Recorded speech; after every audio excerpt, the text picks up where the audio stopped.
The court whispered that Lady Penelope Ashford had been blind since birth, and she intended to keep it that way even though she could see every silken thread of their lies. She moved through the grand ballroom of the citadel with practiced hesitation, one gloved hand trailing along the marble pillars as though memorizing their position. Her fingers brushed against cold stone that gleamed under the chandeliers, each crystal dripping with light that she supposedly couldn't perceive. The masquerade had begun 3 months ago when she'd first been dragged into this glittering nightmare, a human hostage meant to ensure her father's cooperation with the vampire territories that now controlled half the world's governments. Penelope had learned quickly that the sighted were always the first to die in the court of endless night. They saw too much. They witnessed the poisonings, the political machinations, the way Lady Isolda's fangs had torn out Lord Casimir's throat during what was meant to be a diplomatic waltz.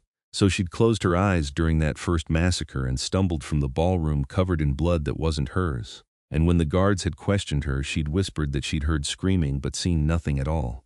The lie had saved her life. The Vampire Council had debated her fate for 3 nights before deciding that a blind human girl posed no threat to their secrets. She could serve as a decorative reminder of their power over humanity without the risk of her testifying to the mortal authorities about what truly happened behind the citadel's iron gates. But Vladislav Drăculești knew. She felt his presence before she heard his footsteps, that particular coldness that seemed to precede the Vampire King wherever he walked. The other courtiers fell silent as he approached, their conversations dying like candle flames in a sudden wind. Penelope kept her expression carefully blank, her gray eyes unfocused as she'd trained them to be, staring at nothing while her peripheral vision tracked his approach. He was devastating to look at, all sharp, elegant lines and lethal grace. His hair fell like spun silver past his shoulders, so pale it seemed to glow against the black velvet of his coat. His skin held that translucent quality all the ancient vampires possessed, as though he'd been carved from moonstone and given terrible life. When he moved, it was with the fluid certainty of something that had never known fear, never questioned its place at the apex of the food chain. Lady Ashford. His voice rolled through the ballroom, accented with something older than English, older than any modern tongue. You seem lost. She turned toward the sound, letting her gaze drift slightly past his left shoulder. Your Majesty, I was merely seeking the refreshment table. The paths in this hall are still unfamiliar to me. Of course. He stepped closer, and she could smell the copper tang that clung to all vampires, mixed with something darker, richer.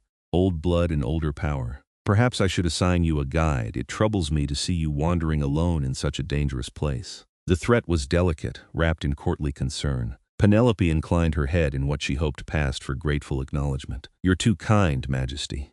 But I've managed well enough these past months. Yes, something in his tone made her pulse quicken.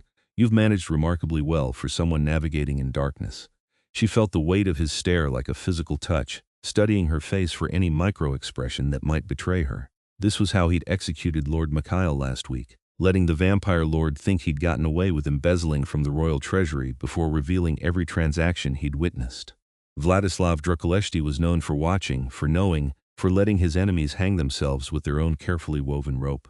I've had time to learn the layout, Penelope said carefully. Sound carries differently in marble halls. Temperature shifts near the windows. One adapts, indeed. He moved around her in a slow circle, predatory and assessing. She kept her eyes forward, fighting every instinct that screamed at her to track his movement.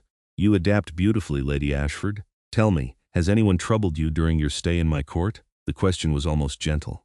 She thought of Duchess Seraphine, who'd tried to feed from her last week until the guards had intervened. She thought of Count Constantine, who'd suggested she'd be lovely decorating his private chambers. She thought of the whispered conversations she'd overheard planning everything from assassination to war.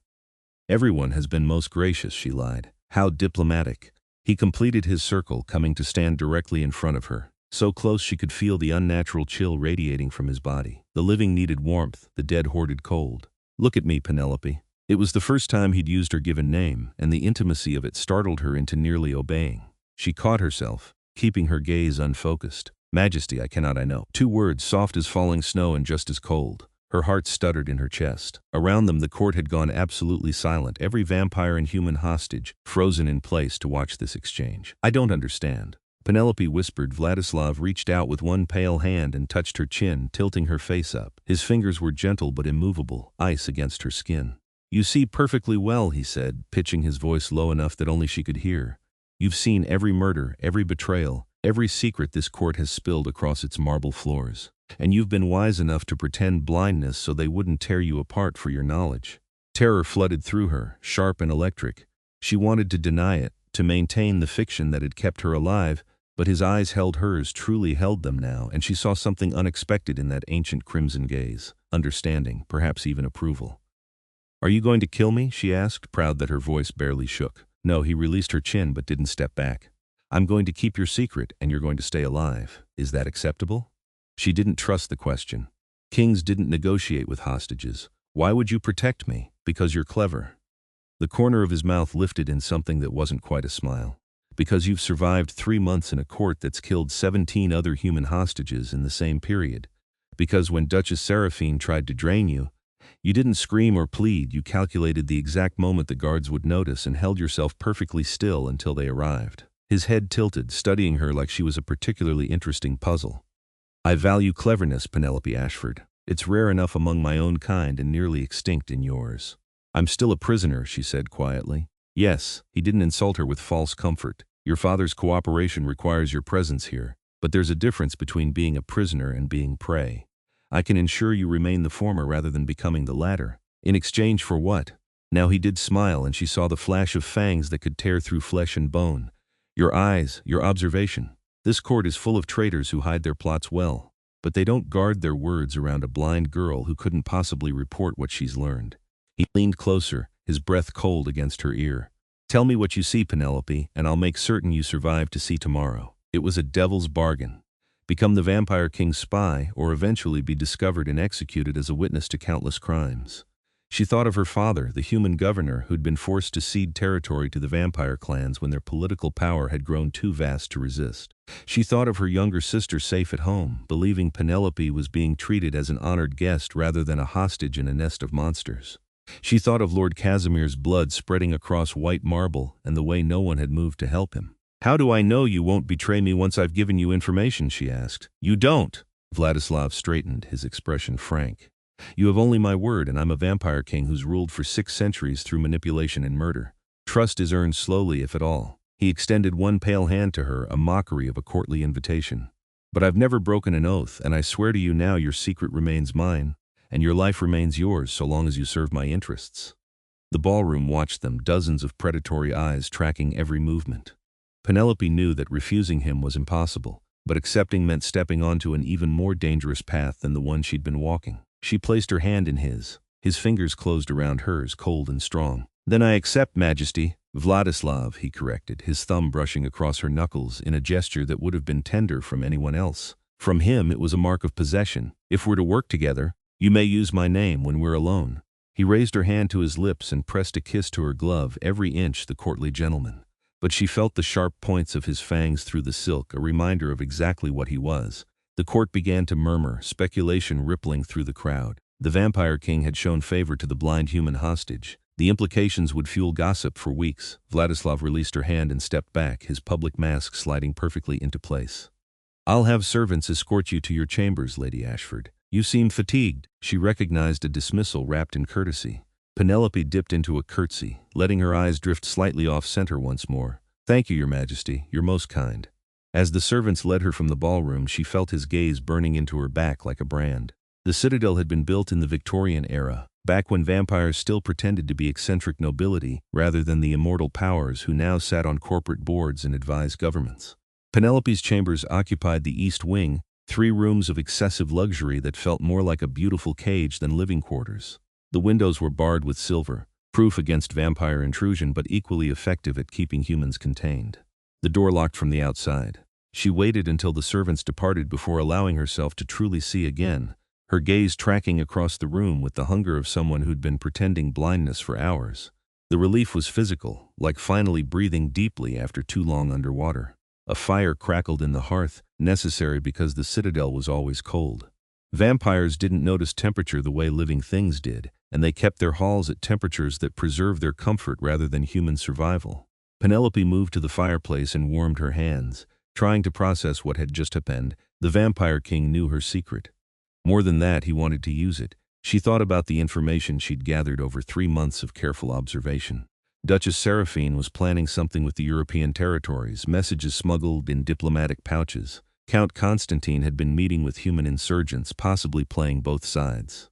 Lady Marana had ordered the assassination of 2 lesser vampires, whose deaths had been attributed to political accidents. Any of that information could get her killed if the wrong people learned she possessed it. But it might also keep her alive if Vladislav valued her observations enough to protect her. A knock on her door made her turn. She quickly unfocused her eyes before calling out, "Come in." She expected servants.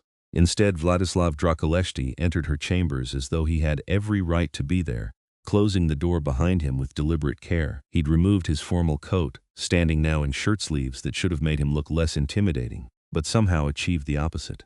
There was something more dangerous about seeing him casual, as though he'd dropped a layer of civilization to reveal the predator underneath. "You can stop pretending," he said, crossing to her fireplace with that supernatural grace.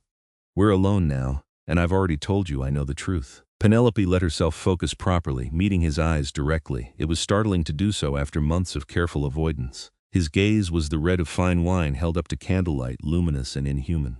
"Forgive me if trust doesn't come easily." Wise. He studied the fire as though its warmth held some interest. "Tell me, when did you decide to feign blindness?" "The first night." She saw no point in lying now. "Lord Casimir died 3 feet from where I was standing. His blood splattered across my dress, and I realized that the only reason Lady Isolde had killed him so publicly was because she believed no one would report it. The humans in the room were too terrified, and the vampires were complicit." She wrapped her arms around herself, remembering. "I closed my eyes and stumbled. Told the guards I'd heard violence but seen nothing. It seemed safer than admitting I'd witnessed murder." It was. Vladislav turned to face her fully. "Lady Isolde has killed 4 other witnesses in the weeks since, but she left you alone because she believed you harmless, and now you want me to be harmful." Penelope met his gaze steadily. "You want me to spy on your own court." "I want you to survive," he corrected. "And survival in my court requires being useful. The information you gather keeps you valuable. Valuable things are protected. I'm not a thing, no." He crossed the space between them with inhuman speed, stopping close enough that she had to tilt her head back to maintain eye contact. "You're a 23-year-old human woman, with a gift for observation, and a talent for self-preservation. You're your father's daughter, which means you understand politics, and you're brave enough to gamble your life on a masquerade rather than accepting death meekly." His hand rose to cup her cheek, cold palm against warm skin. "That makes you extraordinary, Penelope Ashford." Her breath caught. There was something hypnotic about being this close to him, about the way his presence seemed to fill the space until nothing else existed.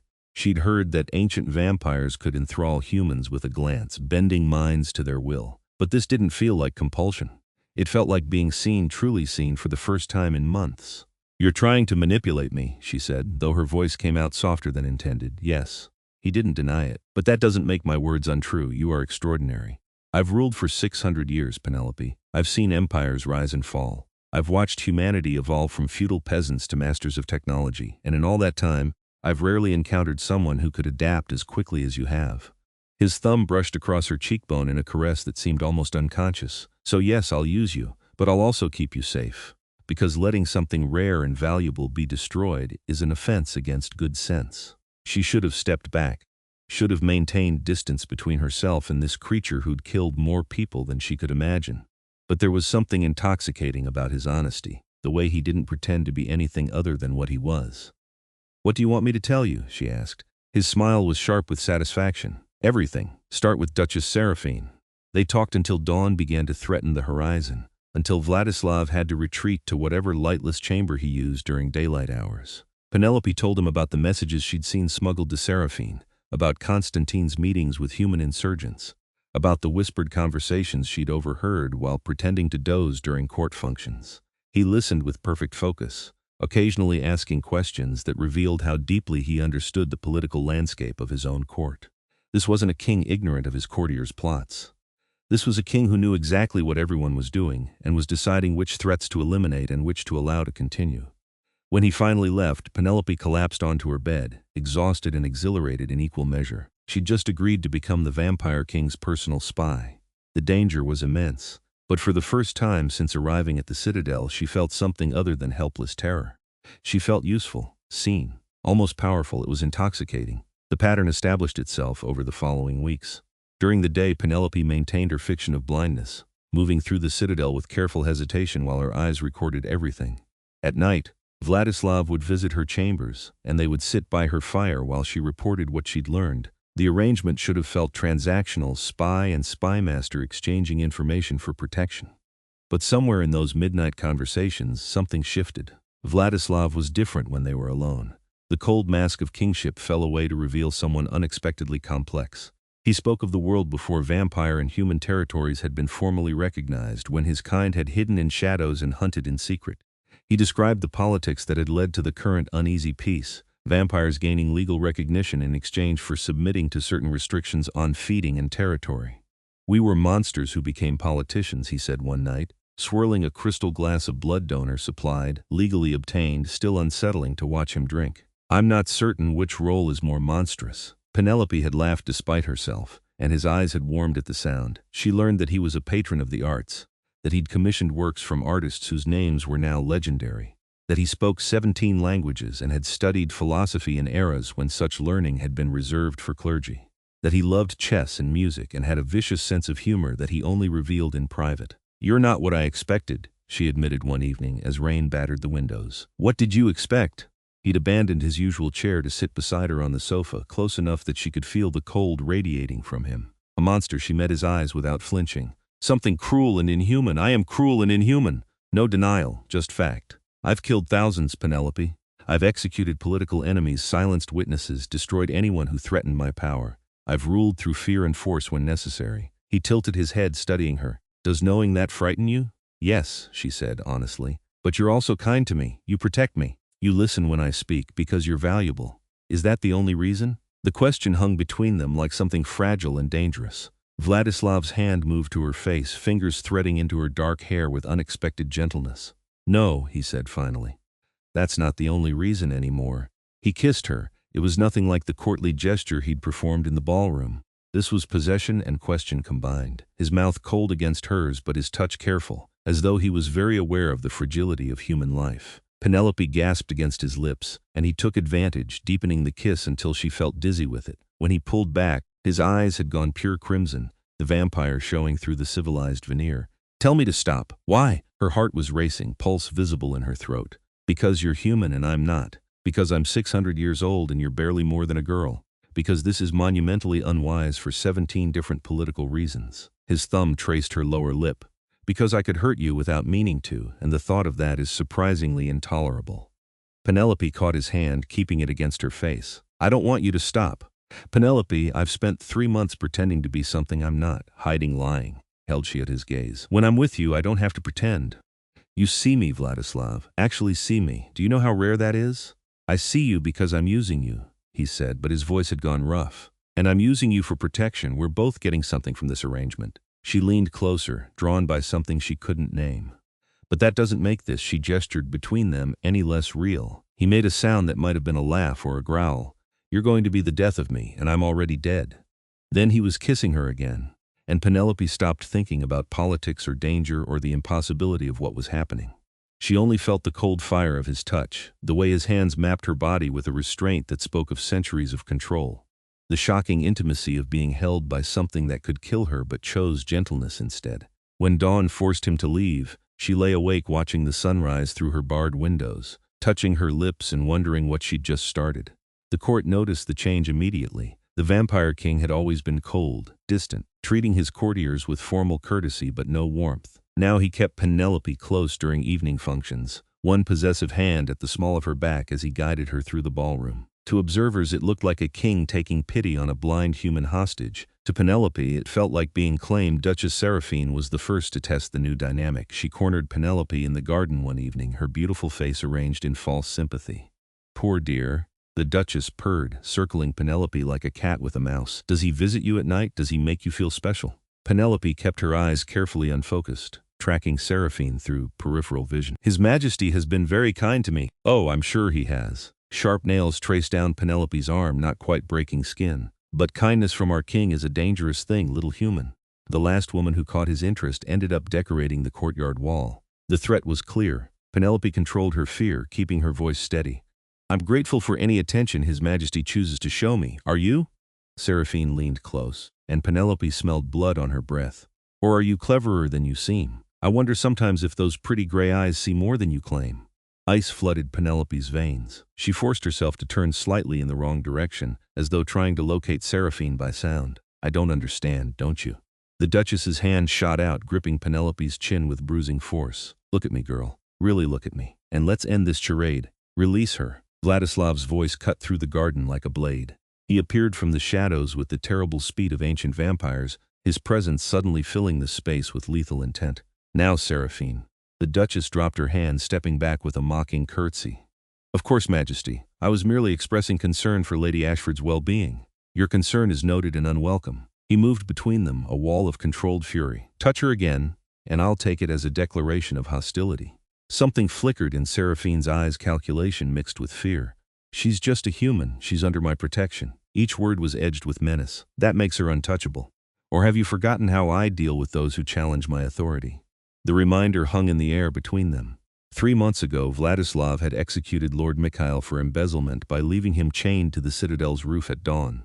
The screaming had lasted for hours before the sun finally reduced him to ash. Seraphine lowered her gaze in submission. Forgive me, Majesty, I meant no offense. Leave us. She fled with as much dignity as she could muster, but Penelope saw the hatred burning in her eyes as she departed. That was dangerous. Seraphine was powerful, connected to the European territories. Making an enemy of her could have serious political consequences. Vladislav turned to Penelope, his hands coming up to frame her face with unexpected tenderness. Did she hurt you? No. Penelope let herself look at him properly, seeing the rage still simmering in his crimson eyes. But she suspects. I know. His jaw tightened. She's been watching you more carefully lately. Others have noticed interest. It's making them curious. Maybe you should distance yourself from me. The words hurt to say, but Penelope forced them out. If your association with me is causing political problems, no. The refusal was absolute. His hands tightened on her face. I won't sacrifice you to appease courtiers who already plot against me. Seraphine's been planning rebellion for months. Your presence changes nothing except giving her a convenient target. Then I'm making things worse for you. You're making things complicated, he corrected. That's different. Worse would be losing you.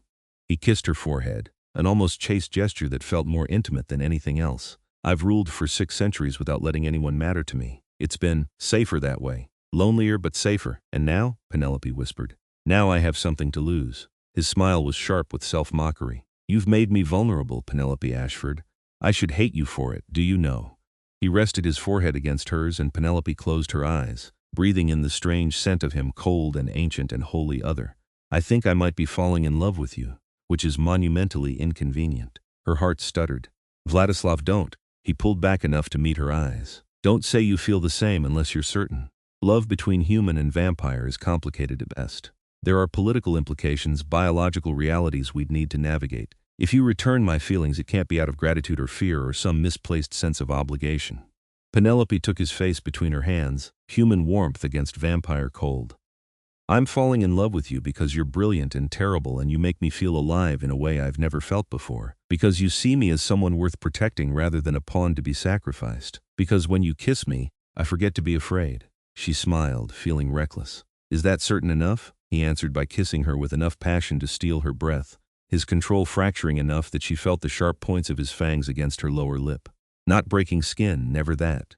But a reminder of what he was and what they were risking. When they finally broke apart, Penelope was breathless and dizzy. Vladislav looked equally affected, his eyes blazing with something between desire and possession. I need to keep you safe, he said roughly. Seraphine isn't the only one who's grown suspicious. The court is dangerous right now. It's always been dangerous, more so now. He pulled her close and she leaned into his cold embrace. War is coming, Penelope. The European territories are pushing for expansion into human-controlled regions. Duchess Seraphine supports their position. I've been trying to maintain the peace accords, but if enough of my court sides with the expansionists, I'll be forced to either join them or face civil war. The enormity of it settled over her. This wasn't just court politics anymore.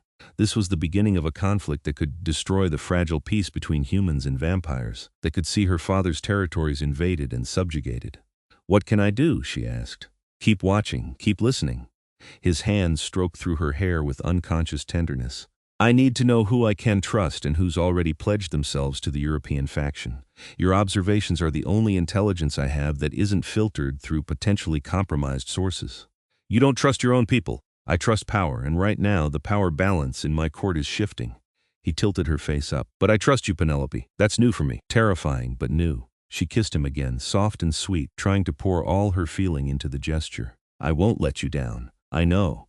He held her like she was something precious, something worth protecting against the world. That's what frightens me most. The political situation deteriorated rapidly over the next 2 weeks. Duchess Seraphine hosted a formal ball that half the court attended, a deliberate snub to Vladislav's authority. Count Constantine was discovered meeting with European envoys and executed for treason, his ashes scattered across the citadel courtyard as a warning. Penelope attended court functions with her usual careful blindness, but she felt the tension crackling through the halls like electricity before a storm. Vampires who'd previously ignored her now watched with calculating eyes, trying to determine what she meant to their king and whether she could be used as leverage. Vladislav kept her close, his protection both shield and target. She knew the court gossiped about them, the ancient vampire king and his human pet. Let them gossip. The truth was far more dangerous than any rumor. She was in the library one evening, ostensibly running her fingers over books in Braille while actually reading a stolen letter, when she heard voices approaching. The king's obsession with the human is making him weak. Penelope recognized Lady Marana's voice, cold and calculating. He's always been sentimental about certain humans, another voice replied. Lord Dacian, one of the older vampires. Remember the artist he patronized in Florence? He kept that one for nearly a decade. This is different. Marana's heels clicked against marble. He's not just patronizing her, he's in love with her. Silence, shocked and speculative. That's impossible, Dacian finally said. Vladislav doesn't love, he uses, he collects. But love requires vulnerability, and our king hasn't been vulnerable in centuries. Then explain why he executed Constantine for threatening her. Why he's positioned guards outside her chambers every night. Why he looks at her like she's something precious rather than something disposable. Marana's voice dripped with disgust. He's compromised, and compromise is weakness. What are you suggesting? That perhaps the European territories are right. Perhaps we need leadership that prioritizes vampire interests over human sentimentality.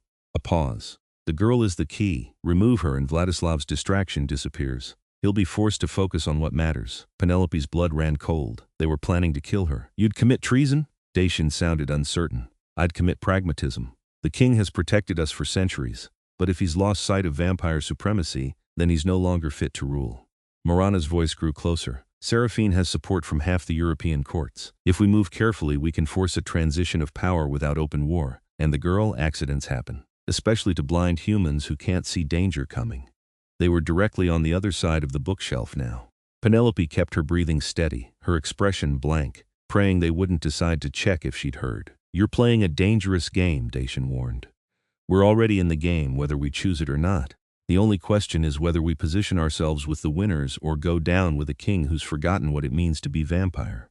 Their footsteps receded, leaving Penelope shaking in the shadows. She needed to tell Vladislav immediately. Finding him proved difficult. The king was in council meetings, dealing with the latest territorial dispute between vampire clans. Penelope was forced to wait in her chambers, every nerve screaming with tension as the hours dragged past. When he finally appeared near midnight, she threw herself into his arms before he'd fully closed the door. Marana is planning to kill me, she said without preamble. She's working with Seraphine and the European faction.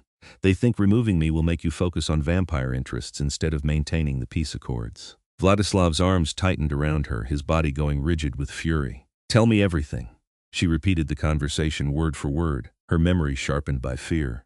He listened in absolute silence, but she felt the rage building in him like a gathering storm. They're right, he said finally, voice deadly quiet. Not about killing you, but about what you mean to me. You've become my greatest vulnerability. I'm sorry, don't apologize. He pulled back to look at her, crimson eyes blazing. You've done nothing wrong, they have, and they'll answer for it. What are you going to do? Execute them. Simple, absolute. Marana, Seraphine, and anyone else involved in this plot. I'll call a court assembly and make an example that will remind every vampire in this citadel exactly who rules here. That could trigger the war you're trying to prevent. Then let it come. His hands framed her face with desperate intensity. I won't sacrifice you to political expediency. Penelope, I can't. You've become, he broke off, something raw and vulnerable crossing his expression. You've become everything. She kissed him, pouring 3 months of fear and longing and desperate affection into the contact. He responded with equal fervor, lifting her into his arms and carrying her to the bed with empiric speed. They made love with the desperation of people who knew tomorrow might bring death. Vladislav was careful despite his passion, always aware of his strength and her fragility. His cold skin against her warmth created shocking contrast, pleasure edged with the constant awareness of danger. Afterward, Penelope lay in his arms, her head on his chest where a heartbeat should have been. If you execute them tomorrow, the European faction will see it as a declaration of war, she said quietly. I know, your court could fracture. Some will side with Seraphine's ideology over loyalty to you. I know that too. His fingers traced patterns on her bare shoulder. But I won't let them hurt you even if it costs me my throne. There has to be another way. Penelope pushed herself up to look at him. What if we expose the plot publicly? Force Morana and Seraphine to defend themselves in front of the full court. If you can prove they're planning treason, the other vampires will have to choose between supporting rebellion or maintaining order. A trial. Vladislav's eyes sharpened with interest. It's risky, gives them a platform to argue their position, but it also forces them to defend the indefensible. They're planning to murder a human hostage under your protection. That breaks every treaty and code of conduct your court operates under. She leaned closer, urgency making her bold. You're stronger when you rule through law rather than pure force. Make them face justice publicly, and you remind everyone why you've maintained power for 6 centuries. He studied her for a long moment, and she saw his brilliant mind working through implications and strategies. You'd have to testify. Admit you heard their conversation. I know. They'll claim you're lying, that a blind woman couldn't have known who was speaking. Let them claim it. Penelope met his gaze steadily. I'll prove I can identify voices. I've spent 3 months listening to every vampire in this court. I know their speech patterns, their cadences. The way Morana's heels click differently than Seraphine's. I can defend my testimony. It will expose you, Vladislav said softly. Once you testify with that level of detail, everyone will realize you're not actually blind. I know, she took a shaking breath. But my masquerade was only ever meant to keep me alive until I could escape or be rescued. Neither of those things is possible now. The only way forward is to stop hiding and start fighting. Pride blazed in his eyes. You're extraordinary. I'm terrified, that too. He pulled her back down into his arms. We'll call a formal court assembly for tomorrow evening. I'll accuse them publicly and demand trial by testimony. Your evidence will be crucial, but I'll have guards positioned throughout the hall. If they try to harm you, they'll be dead before they take 2 steps. Penelope finished the thought. I trust you to protect me. With my life, he promised. With everything I am. They held each other as the night deepened toward dawn. 2 people from different worlds finding desperate comfort in each other's arms while war gathered on the horizon. The grand hall of the citadel had been designed to intimidate. Soaring ceilings disappeared into shadow, and massive columns carved with vampire history lined the walls. The throne sat on a raised dais at the far end, all black stone and sharp edges, more weapon than furniture. Vladislav sat there now, resplendent in formal regalia that made him look like something out of a dark fairy tale, beautiful and terrible in equal measure. His white hair had been pulled back to reveal the sharp angles of his face, and his eyes glowed crimson in the torchlight. Penelope stood to the side of the dais, flanked by royal guards. She wore a simple gown of deep blue, her dark hair loose around her shoulders. Her eyes were carefully unfocused, still playing the role of the blind hostage even as her heart hammered against her ribs. The court assembled in tense silence. Every vampire of significance stood in the hall, arranged by rank and allegiance. Duchess Seraphine held court with her European supporters on the left side of the room. Lady Morana stood near the back, her beautiful face arranged in careful neutrality. Count Dacian lingered in the shadows, clearly wishing he could be anywhere else. When everyone had gathered, Vladislav rose. The simple action commanded absolute attention. I have called this assembly to address a matter of treason, he announced, his voice carrying effortlessly through the vast space. It has come to my attention that members of this court have been plotting assassination and rebellion.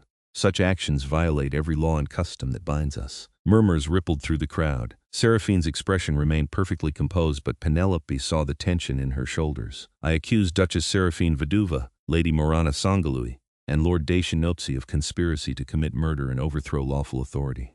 Vladislav's gaze swept the room like a blade. They have plotted the death of Lady Penelope Ashford, a human hostage under my explicit protection. This is a violation of treaty, custom, and direct royal command. Lies, Seraphine said, her voice ringing with outrage. The king makes wild accusations without evidence. This is a transparent attempt to eliminate political opposition. I have evidence. Vladislav gestured to Penelope. Lady Ashford overheard the conspirators discussing their plans. She will testify to what she witnessed. Seraphine laughed, the sound like breaking glass. The blind girl? She'll testify to what she heard. How convenient. How utterly fabricated. Let her speak, Vladislav commanded. Then judge for yourself. All eyes turned to Penelope. She took a steadying breath and stepped forward, still maintaining her careful, unfocused gaze. I was in the library 2 nights ago, she began, keeping her voice level. I heard Lady Morana and Lord Dacian discussing plans to remove me as a distraction to His Majesty. You heard voices, Morana interrupted, her tone dripping with condescension. How could a blind woman possibly identify who was speaking? This was the moment. Penelope let a slight smile curve her lips. I've spent 3 months in this court learning to identify everyone by voice. Would you like me to demonstrate? She turned slightly, pointing to various sections of the crowd without looking directly at anyone. Lord Christian is standing near the east pillar. He has a slight lisp from a sword injury sustained in the Balkan Wars. Countess Liliana is by the western windows. Her accent still carries traces of Romanian nobility from the 17th century. Ambassador Nikolai from the Russian territories has positioned himself near the exit. His voice is deeper than most, damaged by fire during the Moscow campaign. Shocked silence filled the hall. Penelope continued, her voice growing stronger. I know every voice in this room because I've had nothing to do but listen for 3 months. When you believe someone is blind, you speak freely around them. You gossip and plot and scheme as though they're furniture rather than a person. She turned toward where Marana stood. So yes, Lady Marana, I'm absolutely certain it was your voice I heard discussing my murder. Just as I'm certain Lord Dacian questioned the wisdom of treason, and you convinced him that removing me would serve vampire interests. She's been spying on us, someone hissed. She's been lying about her blindness, another voice added. Penelope turned to face the throne, meeting Vladislav's eyes directly for the first time in public. The crowd gasped as they realized she could see perfectly. Yes, she said clearly. I lied about being blind. I did it to survive in a court that kills witnesses to its violence. I watched Lord Casimir be murdered my first night here, and I realized that the only way to stay alive was to pretend I'd seen nothing. She turned back to the assembled vampires. So I became invisible, harmless, someone you could ignore. Deception, Seraphine spat. She's admitted to lying to this court for months. Why should we believe anything she says now? Because her testimony is consistent with intelligence I've gathered independently, Vladislav said, rising from his throne. Duchess Seraphine, you've been corresponding with European territories about plans for expansion into human regions. You've been building a coalition to challenge my authority because you believe I've grown too sympathetic to human interests. He descended the dais steps with predatory grace. Lady Marana, you've been embezzling funds to finance this rebellion. And Lord Dacian, you've been facilitating secret meetings between conspirators. He stopped in the center of the hall, and Penelope saw the full weight of his power settle over the space like a physical force. Ancient, absolute, terrifying. I have documents, intercepted messages, witness testimony from sources beyond Lady Ashford. The conspiracy is real, extensive, and treasonous. His voice dropped to something deadly quiet. The only question is how I choose to punish it. You speak of punishment. Seraphine stepped forward, abandoning pretense. You, who have forgotten what it means to be vampire. You protect humans, negotiate treaties that limit our power, fall in love with prey. She pointed at Penelope with contempt. That girl has made you weak. She's a distraction that undermines everything our kind has built. She's made me remember what I'm fighting for, Vladislav countered. I've lived for 6 centuries, Seraphine. I've seen empires built on vampire supremacy collapse under their own cruelty. I've watched our kind hunt themselves to near extinction through internal warfare. The peace accords aren't weakness, they're survival. They're capitulation. Marana moved to stand beside Seraphine. Humans outnumber us 1,000 to 1. The only thing that's kept them from destroying us is fear of our power. But you've been teaching them we can be reasoned with, negotiated with, controlled by laws. Her lip curled. You've made us vulnerable for the sake of one human girl. I've made us civilized, Vladislav said. There's a difference. Civilization is for the weak. Seraphine's fangs flashed as she smiled. The European territories understand this. We're predators, Vladislav. Top of the food chain. It's time we stop pretending otherwise. The court had gone absolutely silent, every vampire watching this ideological battle unfold. Penelope realized that this trial had become something bigger than accusations of treason. This was about the future of vampire society, whether they would maintain the fragile peace with humanity or return to the old ways of domination and fear. If you believe civilization is weakness, Vladislav said softly, then you've learned nothing from history. The strongest empires are built on law and order, not chaos and cruelty. I've maintained power for 600 years, not through random violence, but through consistent absolute authority. He turned to address the full court. I offer you a choice. Stand with me, and we continue to build a world where vampire and human can coexist under clear rules and mutual benefit. Or stand with Seraphine and watch our territories descend into war that will end with either our extinction or humanity's, neither of which serves our interests. What of love? Lord Christian called out. The girl claims you love her. How can you rule impartially while compromised by human affection? Vladislav's expression softened as he looked at Penelope. Love doesn't make me weak. It makes me invested in ensuring the future is worth living in. For 600 years I ruled without caring about anything beyond power. I was effective but empty. He held out his hand to Penelope, and she moved to take it, feeling the shocked attention of every vampire in the room. Now I have something to protect, a future to build. That doesn't compromise my judgment, it sharpens it. Pretty words, Seraphine said. But you're still choosing a human over your own kind. I'm choosing peace over war, stability over chaos, the future over the past. Vladislav's hand tightened on Penelope's.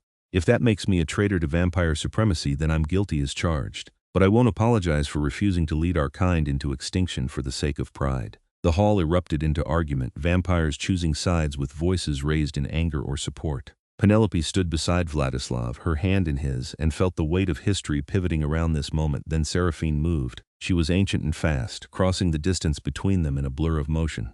Penelope saw the flash of fangs, felt Vladislav shove her aside, heard the meaty sound of impact as the Duchess's attack met royal guards instead of their king. Chaos exploded through the hall. Seraphine's supporters surged forward while those loyal to Vladislav moved to defend him. Vampire fought vampire in a terrifying display of supernatural speed and strength. Blood spattered across marble floors. Penelope was grabbed by a guard and pulled toward the dais, away from the worst of the fighting. She watched in horror as Vladislav battled 3 attackers simultaneously, moving with a grace and lethality that took her breath away. This was the vampire king in his element, ancient power unleashed without restraint. He tore through his enemies like they were paper, reducing one attacker to ash with a movement too fast to follow. His face had transformed into something inhuman, beautiful and terrible, the civilized mask stripped away to reveal the apex predator underneath. Morana appeared from nowhere, going for Penelope instead of the king. "Kill the human and he falls apart," she snarled, lunging with extended claws. The guard moved to intercept, but Morana was too fast. Penelope felt claws rake across her arm, hot pain followed by the wet rush of blood. She stumbled backward, her mind strangely calm despite the agony. Then Vladislav was there. He moved so fast he seemed to teleport, appearing between Penelope and Morana with eyes gone completely red. The sound that came from his throat wasn't language, it was pure primal fury. What he did to Morana was brutal and efficient. One moment she was lunging for another attack. The next, she was dust spreading across the marble floor, destroyed so completely there was nothing left to regenerate. "Enough!" The word cracked through the hall like thunder. Every vampire froze, compelled by royal command and 6 centuries of authority. Vladislav stood at the center of the carnage, covered in blood that wasn't his, radiating power that made the air itself feel heavy. "The conspiracy is crushed," he announced, his voice carrying to every corner of the hall. "Morana is executed." Seraphine, he turned to where the Duchess was restrained by guards. "You face the same fate unless you submit, completely, publicly, now." Seraphine was ancient and proud, but she wasn't suicidal. Penelope saw the calculation in her eyes, the weighing of options and outcomes. Finally, the Duchess lowered her gaze in submission. "I yield to your authority, Majesty." "Say it clearly," Vladislav commanded, "so every vampire in this hall understands." "I, Duchess Seraphine Vaduva, acknowledge Vladislav Drăculești as rightful king and submit to his rule. I renounce all claims to rebellion and accept his judgment." The words came out through gritted teeth, but they came. "Better," Vladislav gestured, and the guards released her. "You're exiled from this court. Return to the European territories and inform them that any attempt to undermine the peace accords will be met with absolute force. Am I clear?" "Perfectly, Majesty." She left the hall with what dignity she could salvage. And half the court filtered out behind her, those who'd supported the rebellion now choosing exile over continued resistance. When the hall had cleared of all but the most loyal vampires, Vladislav finally turned his attention to Penelope. His expression shifted from terrifying king to concerned lover in an instant. "You're hurt." He was beside her in a moment, cradling her bleeding arm with heartbreaking gentleness. "I should have protected you better. You saved my life." Penelope leaned into him despite the blood and chaos again. He kissed her forehead, her cheeks, her lips desperate affirmation that she was alive and whole despite the violence. "I can't lose you," he whispered against her mouth. "I won't survive it. You won't have to." She cupped his face, this ancient powerful creature who'd just decimated his enemies without mercy but touched her like she was made of glass. "I'm here. I'm staying." The remaining court watched this display with varying degrees of shock and acceptance. Penelope knew they'd just witnessed a fundamental shift in vampire politics, a king publicly declaring his love for a human, choosing peace over domination, civilization over savagery. The future was uncertain. But for the first time since arriving at the Citadel, Penelope felt something like hope. The aftermath of the rebellion took weeks to settle. Seraphine and her supporters fled to Europe, where they faced consequences from their own territories for failing to successfully overthrow Vladislav. The vampires who remained in the Citadel were those who genuinely supported the peace accords or at least respected Vladislav's authority, enough not to challenge him openly. Penelope's masquerade as a blind woman was over. She moved through the court now with her head high, meeting vampire gazes directly, no longer pretending to be harmless. Some of the courtiers resented her influence over the king. Others were simply relieved that the political instability had resolved without full-scale civil war. She stood in the throne room one evening, watching Vladislav conduct formal audiences with the kind of efficient authority that made it clear why he'd ruled successfully for 6 centuries. He was brilliant at politics, balancing mercy with justice, maintaining order through a combination of fear and respect. When the last petitioner departed, he descended from the throne and came directly to her, pulling her into his arms with the possessive affection that had become familiar over the past month. "How are you feeling?" he asked, checking the bandages on her arm where Marana's claws had torn flesh. "I'm fine." Penelope leaned into his cold embrace. "The wounds are healing well. Your physician says I'll barely have scars. Good." He pressed his lips to her temple. "I keep replaying that moment, seeing you hurt, being a fraction too slow to prevent it. You killed her 3 seconds later. I think that's fast enough." She tilted her head back to look at him. "Besides, some scars are worth it. I survived. We both did." His smile was soft with affection and something deeper. "I received word from your father today. He's requesting your return home now that the political situation has stabilized." Penelope's heart clenched. She'd known this conversation was coming but hadn't been prepared for it.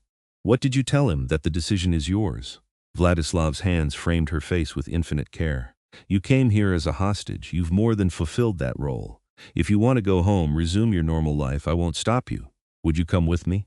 I can't abandon my court indefinitely, but I could visit, maintain the relationship while you rebuild your life in the human world." He searched her face. "Would that be enough?" Penelope thought about going home, seeing her family again, sleeping in her own bed without fear of vampire politics. It was tempting, safe, but it wasn't what she wanted anymore. "I don't want to leave," she said quietly. "I know that's probably insane. This place is dangerous and your world is nothing like mine. But I've never felt as alive as I do here, as valued, as seen." She took his hands in hers. "You make me feel like I matter, Vladislav, like I'm more than just a hostage or a pawn. You've given me purpose. You matter more than anything," he said fiercely. "But I need you to be sure. Staying here means navigating vampire politics forever. It means danger, intrigue, and a life that's nothing like what you imagine for yourself. I'm sure." Penelope pulled him down for a kiss, pouring certainty into the contact. "I choose this. I choose you." Relief and joy blazed in his eyes. "Then stay, rule beside me. Help me build the future we talked about, one where vampire and human can coexist in something better than fear." "As your queen," she asked, half teasing. "If you'll have me." He dropped to one knee with startling formality, pulling a ring from his coat pocket. It was antique and exquisite, a blood-red ruby surrounded by diamonds that caught the light like captured stars. "Penelope Ashford, will you marry me? Will you accept the vampire throne and all the complications that come with it? Will you let me spend whatever time we have together loving you with everything I am?" Tears blurred her vision. "Yes. To all of it, yes." He slid the ring onto her finger and stood, lifting her into his arms and spinning her in a circle with surprising playfulness. When he set her down, he was smiling, genuinely smiling in a way she'd never seen before. "I love you," he said, the words no longer difficult or uncertain. "I've loved you since you stood in that ballroom pretending to be blind while seeing everything. Since you gambled your life on intelligence, rather than accepting helplessness. Since you looked at me and saw something worth caring about despite 6 centuries of violence. I love you too." Penelope kissed him again, soft and lingering. "My vampire king, my impossible, wonderful, terrifying vampire king." They stood together in the throne room that had witnessed so much violence and intrigue, 2 people from different worlds choosing each other despite every logical reason not to. Outside, the sun was setting over the city, painting the sky in shades of crimson that matched Vladislav's eyes. The wedding was planned for the winter solstice, a deliberate choice to symbolize new beginnings in the longest darkness. The citadel transformed for the occasion, decorated with black roses and silver ribbons, candles burning in every hall because this would be an evening ceremony that both vampires and honored human guests could attend. Penelope's father arrived a week before the wedding, accompanied by her younger sister Clara. The reunion was emotional and complicated. Her father looked older than she remembered, worn down by the stress of governing territories that bordered vampire lands. Clara seemed nervous but fascinated by the citadel's Gothic grandeur. "Are you certain about this?" her father asked during a private conversation in her chambers. "Marrying the vampire king is a political statement as much as a personal choice. You'll be binding yourself to his world forever." "I know." Penelope took his hands. "But I love him, father. And I believe in what we're trying to build together.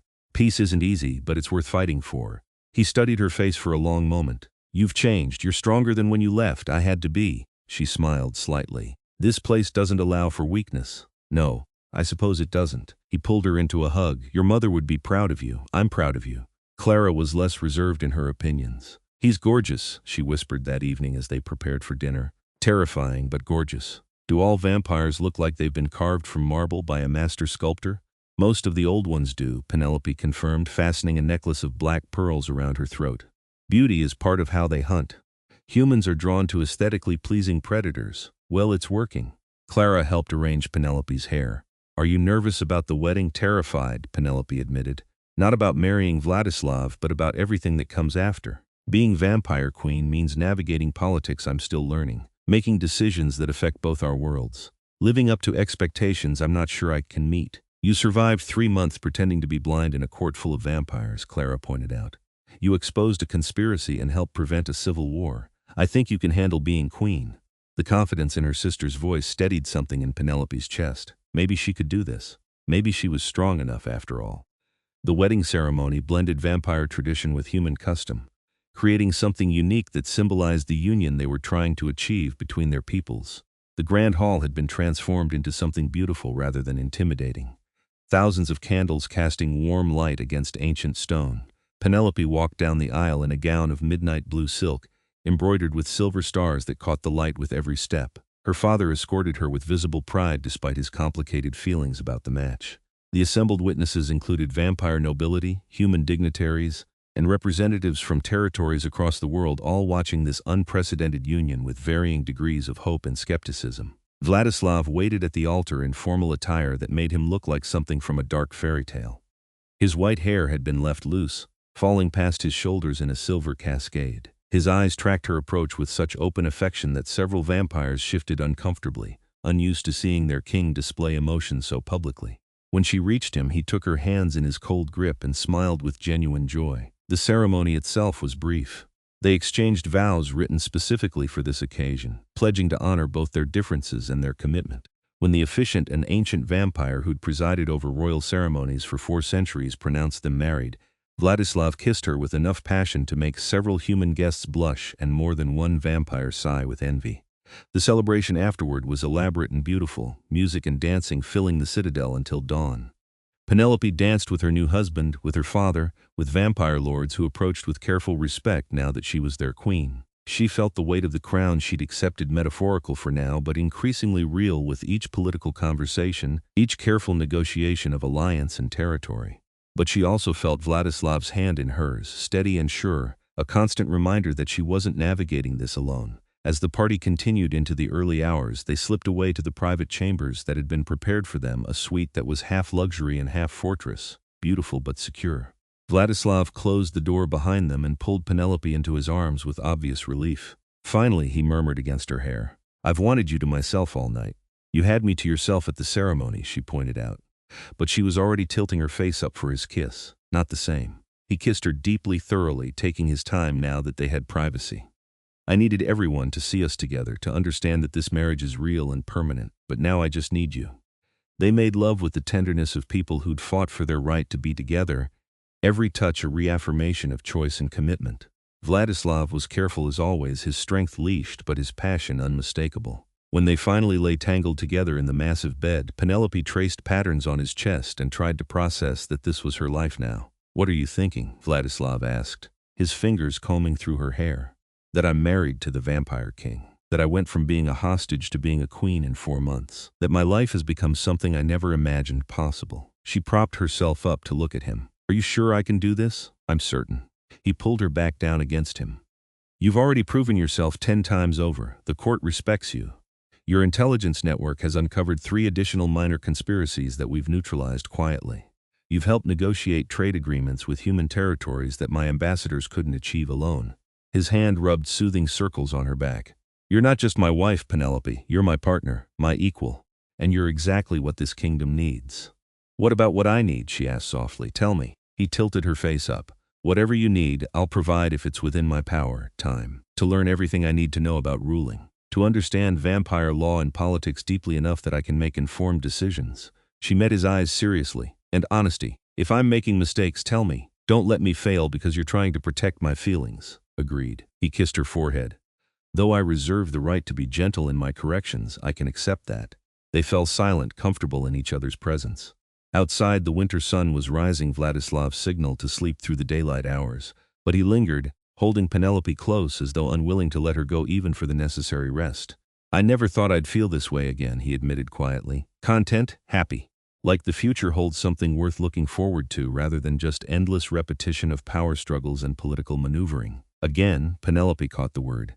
Were you in love before? Once, 500 years ago. His expression went distant with memory. She was human too, brilliant and brave and determined to change the world. I loved her desperately. What happened? She grew old and died while I remained frozen in time. The pain in his voice was ancient but still raw. I held her hand at the end and swore I'd never put myself through that again. Never love a human. Never allow myself to care about something so fragile. He looked at Penelope with rueful affection. And then you stumbled into my court pretending to be blind, and all those centuries of careful emotional control crumbled in 3 months. I'm sorry. She cupped his face. I'm sorry that loving me means you'll eventually face that loss again. Don't be. He turned to press a kiss to her palm. I've had 500 years of safety and isolation. I'd rather have whatever time we get together, decades if we're lucky, a lifetime by human standards, than another 5 centuries of empty existence. What if there was another option? Penelope asked carefully. What if I didn't have to grow old and die? He went very still. Are you asking about vampire conversion? Maybe? She'd been thinking about it for weeks but hadn't known how to raise the subject. I know it's complicated. That turning a human is a serious decision with political implications. But if there's a way for us to have more time together, no. The refusal was immediate and absolute. I won't turn you, Penelope. She pulled back, stung. Why not? I thought, because conversion isn't a gift. It's a curse. He sat up, agitation clear in every line of his body. You'd lose the ability to walk in sunlight, lose the warmth of human life, the simple pleasures of food and drink. You'd have to feed on blood to survive, develop predatory instincts that war with human morality. You'd watch everyone you love age and die while you remain frozen. His hands gripped her shoulders. I won't do that to you. I won't transform you into something like me just to ease my own fear of loss. What if I want it? Penelope challenged. What if I'm making an informed choice rather than asking you to decide for me? You're 23 years old. You haven't lived enough human life to understand what you'd be giving up. I've lived enough to know what I want. She met his gaze stubbornly. I want you. I want time to build something meaningful together. I want to rule beside you for more than a handful of decades before age makes me irrelevant. You'd never be irrelevant to me. His voice softened. But Penelope, please understand the vampire who made me regretted it within a century. She said she'd stolen my humanity for selfish reasons, turned me into a monster because she was lonely. I won't repeat that mistake. I'm not asking you to make me a monster. I'm asking you to make me your equal in truth, not just in title. Penelope took his hands. But I understand if you need time to think about it. This is a huge decision, and I don't want to pressure you into something you'll regret. I could never regret you. He pulled her close again, holding her like something precious. Let me think about it. Talk to others who've successfully converted humans. Make absolutely certain we understand all the implications before making a decision this permanent. That's all I ask. They settled back into the bed, the conversation tabled for now but not resolved. Vladislav fell into the death-like sleep of ancient vampires as the sun climbed higher, his body going cold and still in Penelope's arms. She held him and watched the sunlight creep across the floorlight she could walk in, but he never would, and wondered what her choice would ultimately be. Immortality with him, or a human lifespan that would end far too soon. Both options terrified her. Both held undeniable appeal. The answer would have to wait. The months following the wedding settled into a pattern that felt almost normal despite the supernatural circumstances. Penelope learned to rule, sitting in on councils and mediating disputes, her intelligence and diplomatic skills earning grudging respect from vampire nobility, who'd initially dismissed her as a human novelty. Vladislav was patient with her learning curve, explaining centuries of precedent and political nuance with the dedication of someone invested in her success. They also learned to navigate marriage between two very different species. Vladislav's days were her nights and vice versa, creating a schedule that required compromise from both sides. He forced himself to wake earlier in the evening to share dinner with her. She adjusted her sleep schedule to stay awake later, maximizing their time together. The question of conversion hung between them, unresolved but increasingly urgent. Penelope felt time's passage in a way she never had before, each birthday a reminder that she was aging, while Vladislav remained frozen at whatever age he'd been turned centuries ago. I spoke with Countess Liliana. Vladislav mentioned one evening as they reviewed treaty negotiations. She was converted at 25 and says the transition was manageable. that she had time to adjust to vampire nature without losing her essential self. Penelope looked up from the documents. "You're researching conversion. I'm exploring options." He set down his own papers. "I still have reservations, but I also recognize that this is your decision as much as mine. If you genuinely want to be turned, I need to understand how to do it in the way that preserves as much of your humanity as possible." "And if I decided to remain human?" she asked. "Then I'd love you for whatever time we have." He reached across the desk to take her hand. "There's no wrong answer here, Penelope. Either choice has value. I just want you to make the decision that's right for you, not what you think I need." She thought about it. Tried to imagine herself as a vampire, cold, predatory, immortal. Tried to imagine watching her sister age and die, her father pass into memory, all the humans she cared about fading while she remained. But she also imagined centuries with Vladislav. Time to truly master the political complexities of ruling. The ability to protect herself in a supernatural world rather than relying on guards and luck. "I think I want to be turned," she said slowly. "Not immediately, but someday.